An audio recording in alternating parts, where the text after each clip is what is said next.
उपराष्ट्रपति चुनाव में एनडीए उम्मीदवार फंसा मुश्किल में। नामांकन में नीतीश और नायडू ने बनाई दूरी। दिल्ली पहुंचे थे नायडू, नामांकन से पहले ही लौटे। नीतीश कुमार का इंतजार ही करते रहे राधाकृष्णन। उपराष्ट्रपति चुनाव में भले ही एनडीए के पास संख्या बल ज्यादा दिख रहा है, लेकिन एनडीए उम्मीदवार सीपी राधाकृष्णन नामांकन भरने के साथ ही मुश्किल में दिखाई देने लगे हैं। ये तो पहले से ही माना जा रहा था कि अकेले चंद्रबाबू नायडू ही एनडीए से बगावत कर जाते हैं तो राधाकृष्णन के लिए जीत थोड़ी मुश्किल हो जाएगी। नायडू की बगावत के लिए सबसे बड़ा कारण बताया जा रहा है कि इंडिया गठबंधन के उम्मीदवार को, और अब यह सवाल कि आखिर नायडू बगावत क्यों करेंगे, तो उनकी बगावत के लिए सबसे बड़ा कारण बताया जा रहा है इंडिया गठबंधन के उम्मीदवार को। इंडिया गठबंधन की तरफ से सुदर्शन रेड्डी को उम्मीदवार बनाया गया है, जो आंध्र प्रदेश के निवासी हैं, सुप्रीम कोर्ट के जज रह चुके हैं और उनके खिलाफ किसी भी तरह का कोई आरोप नहीं है। बल्कि जब वो सुप्रीम कोर्ट के जज थे तो उन्होंने उस समय की मनमोहन सिंह सरकार के खिलाफ कई सख्त टिप्पणियां भी की थी। यानी सुदर्शन रेड्डी अगर उपराष्ट्रपति बनते हैं तो उन पर किसी भी दल का समर्थन करने का आरोप नहीं लगाया जा सकता। वैसे तो उपराष्ट्रपति का पद दलगत राजनीति से ऊपर होता है, लेकिन केंद्र में मोदी सरकार बनने के बाद बहुत कुछ बदला है। संवैधानिक पदों को कमजोर करने की कोशिश के आरोप तो मोदी सरकार पर लगते ही रहे हैं। और अब उपराष्ट्रपति चुनाव में जीत किसको मिलेगी, ये 9 सितंबर को तय होगा। लेकिन उससे पहले यह जरूर तय हो गया है कि एनडीए के लिए पहले जो लड़ाई बेहद आसान मानी जा रही थी, अब उस पर भी हार का संकट दिखाई देने लगा है और इसके संकेत मिलने लगे हैं एनडीए उम्मीदवार राधाकृष्णन के नामांकन के साथ ही। तो कैसे एनडीए को उपराष्ट्रपति चुनाव में दिखने लगी हार, आज हम इसी सवाल पर अपनी स्पेशल रिपोर्ट में करेंगे बात। नमस्कार, मैं आराधना। तो शुरू करते हैं हमारी ये खास रिपोर्ट। तो एनडीए के उपराष्ट्रपति उम्मीदवार सीपी राधाकृष्णन क्या कमजोर पड़ते जा रहे हैं, क्योंकि संसद का संख्या बल जो पहले एनडीए के उम्मीदवार की तरफ झुका हुआ दिख रहा था, अब उसमें बड़ा बदलाव आता दिखाई दे रहा है। राधाकृष्णन जब संसद में अपनी उम्मीदवारी के लिए नामांकन पत्र जमा कर रहे थे तो जो तस्वीर सामने आई उसने एनडीए की एकता की पोल खोलकर रख दी। क्योंकि पहले तो यह माना जा रहा था कि राधाकृष्णन के नामांकन के वक्त एनडीए अपनी ताकत भी दिखाएगा, उसके सभी सहयोगी दलों के प्रमुखों को शामिल किया जाएगा और इसके सहारे विपक्ष के उम्मीदवार पर दबाव बनाया जाएगा।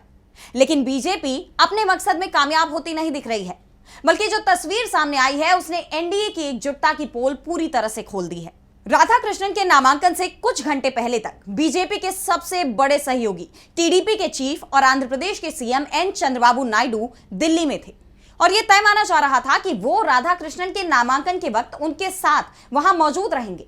दावा तो यहां तक किया जा रहा है कि पहले राधाकृष्णन 21 अगस्त को नामांकन करने वाले थे, लेकिन नायडू के कार्यक्रम को देखते हुए उन्होंने 20 अगस्त को ही नामांकन भरने का कार्यक्रम तय किया। लेकिन राधाकृष्णन के नामांकन से एक दिन पहले यानी 19 अगस्त को इंडिया गठबंधन ने सुदर्शन रेड्डी को उपराष्ट्रपति पद के लिए उम्मीदवार बनाकर पूरा खेल ही पलट दिया। सुदर्शन रेड्डी का नाम सामने आने के बाद इस बात की भी खबर सामने आई कि मल्लिकार्जुन खड़गे ने तेलंगाना के सीएम रेवंत रेड्डी को चंद्रबाबू नायडू से इंडिया के उम्मीदवार के लिए समर्थन मांगने को कहा है।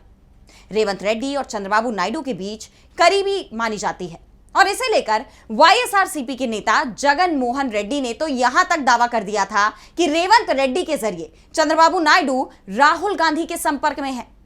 राहुल गांधी वोट चोरी को लेकर महाराष्ट्र और कर्नाटक का नाम तो लेते हैं, लेकिन सबसे बड़ी वोट चोरी आंध्र प्रदेश में हुई थी।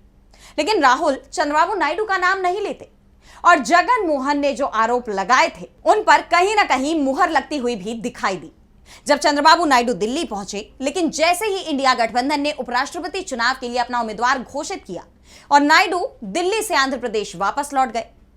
वैसे सिर्फ चंद्रबाबू नायडू ही नहीं, बल्कि सीपी राधाकृष्णन के नामांकन के वक्त बीजेपी का दूसरा सबसे बड़ा सहयोगी यानी जेडीयू के चीफ और बिहार के सीएम नीतीश कुमार भी गायब दिखाई दिए। नीतीश कुमार के बारे में तो लोकसभा चुनाव के बाद से ही खबरें आ रही हैं कि वो बीजेपी से नाराज चल रहे हैं, क्योंकि नीतीश की कोई भी डिमांड बीजेपी ने नहीं मानी। नीतीश चाहते थे कि लोकसभा चुनाव के साथ ही बिहार के विधानसभा चुनाव हो या फिर 2024 के आखिर तक तो चुनाव करा ही लिए जाए, लेकिन बीजेपी ने नीतीश की यह डिमांड नहीं मानी।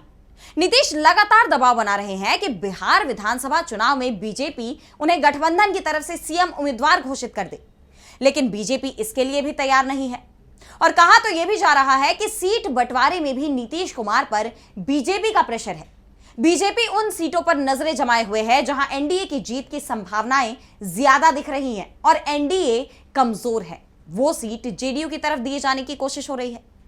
नीतीश कुमार इसे लेकर सतर्क तो दिख रहे हैं और इसीलिए उन्होंने चुनाव से पहले बिहार का भ्रमण भी कर लिया है। लेकिन बीजेपी जिस तरह से अपने सहयोगियों को एक के बाद एक किनारे लगाती रही है, उसे लेकर जरूर नीतीश कुमार डरे हुए दिखाई दे रहे हैं और यह चर्चा लगातार चल रही है कि वो पाला बदलने पर विचार कर रहे हैं और उनकी नजरें चंद्रबाबू नायडू पर भी हैं। और जब राधा कृष्णन के नामांकन में नायडू और नीतीश दोनों ही दिखाई नहीं दिए तो एनडीए कैंप में खतरे के अलार्म बजने शुरू हो गए। इसकी एक झलक तो संसद में पीएम, सीएम और मंत्रियों की गिरफ्तारी के 30 दिन बाद उन्हें पद से हटाने का जो बिल पेश किया गया है उसमें भी दिखाई दे गई। गृह मंत्री अमित शाह ने इस बिल को लोकसभा में पेश किया और फिर जेपीसी के हवाले कर दिया, क्योंकि शाह को भी इस बात का एहसास हो गया था कि एनडीए के सहयोगी ही साथ नहीं देंगे तो बिल भी पास नहीं हो पाएगा। अब अगर बात करें कि क्या नीतीश और नायडू के अलग होने से उपराष्ट्रपति चुनाव में सीपी राधाकृष्णन चुनाव हार सकते हैं, तो इसका जवाब होगा हां। अब हम पहले उपराष्ट्रपति चुनाव के समीकरण को देख लेते हैं। तो उपराष्ट्रपति चुनाव में संसद के दोनों सदनों के सांसदों को वोटिंग का अधिकार होता है, यानी लोकसभा के 543 और राज्यसभा के 245 सांसद वोट डाल सकते हैं। इस तरह से यह संख्या 788 पहुंचती है।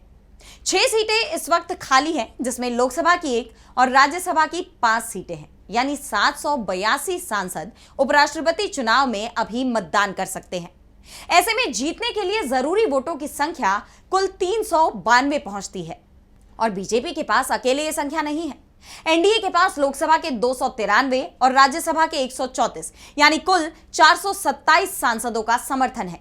अब बात करते हैं कि अगर नीतीश और नायडू एनडीए उम्मीदवार का समर्थन नहीं करते हैं तो समीकरण क्या बनेंगे। इसमें बात लोकसभा की करें तो टीडीपी के पास 16 और जेडीयू के पास 12 सांसद हैं, जो मिलकर 28 होते हैं, यानी बीजेपी लोकसभा में ही बहुमत से दूर हो जाएगी। मोदी सरकार के पास मात्र 265 सांसदों का समर्थन बचेगा। लोकसभा में बहुमत के लिए 272 सीटें चाहिए, यानी मोदी सरकार ही गिर जाएगी। इसके अलावा राज्यसभा में टीडीपी के पास 2 और जेडीयू के पास 4 सांसद हैं और अगर सांसदों की टोटल संख्या देखेंगे तो ये 34 हो जाती है। विपक्ष के पास ये संख्या 283 हो जाएगी, यानी बहुमत से महज 9 सीटें कम। और ये तय है कि अगर मोदी सरकार बहुमत में नहीं रहती है तो कई छोटे दल भी पाला बदल जाएंगे। ऐसे में साफ है कि इस बार उपराष्ट्रपति चुनाव में बेहद कांटे की टक्कर है। दांव पर सिर्फ उपराष्ट्रपति चुनाव ही नहीं है, बल्कि मोदी सरकार भी दांव पर लगी हुई है।